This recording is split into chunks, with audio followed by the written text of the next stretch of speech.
America! Tom Hand here with Americana Corner. Today we're discussing the Battle of Lake Erie. The key to controlling Upper Canada in the War of 1812 was gaining naval mastery of the Great Lakes.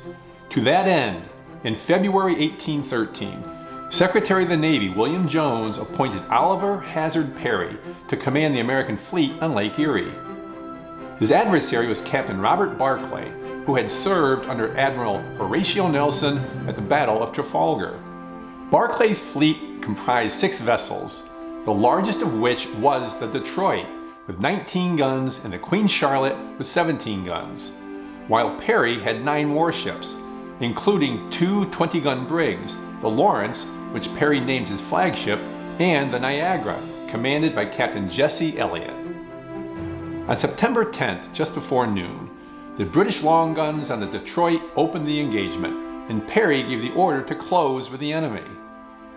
For a reason never fully explained, Captain Elliott on the Niagara disregarded Perry's order and remained at long range, essentially out of the fight.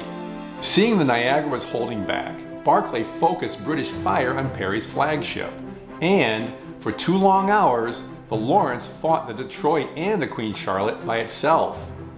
The Lawrence received terrible punishment, suffering 80% casualties, including all officers except for Perry, who seemed to live a charmed life.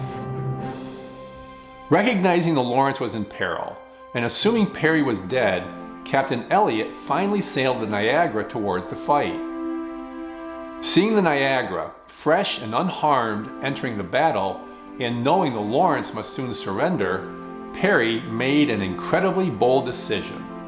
He ordered a boat lowered over the side and had a crew row him to the approaching Niagara, transferring his flag to another ship in the midst of battle, an audacious move almost unheard of in naval warfare. Captain Barclay, shocked but recognizing what Perry was up to, brought all his guns to bear on Perry's rowboat. Soon the small crew was drenched from round shots splashing around the boat. But divine providence must still have been watching over Perry, as he again emerged unscathed from the ordeal.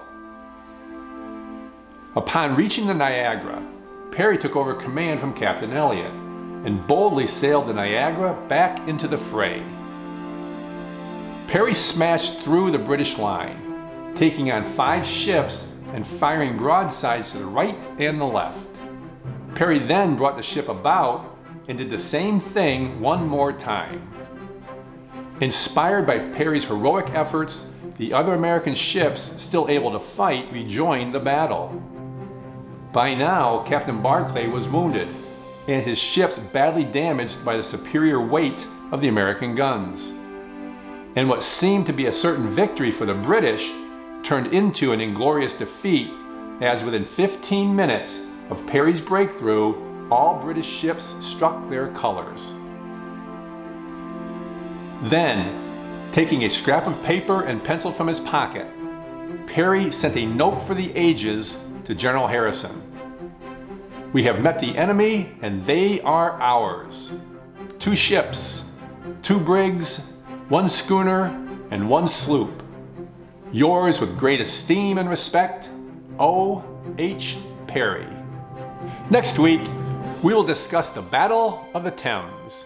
Until next time, may your love of country lead you.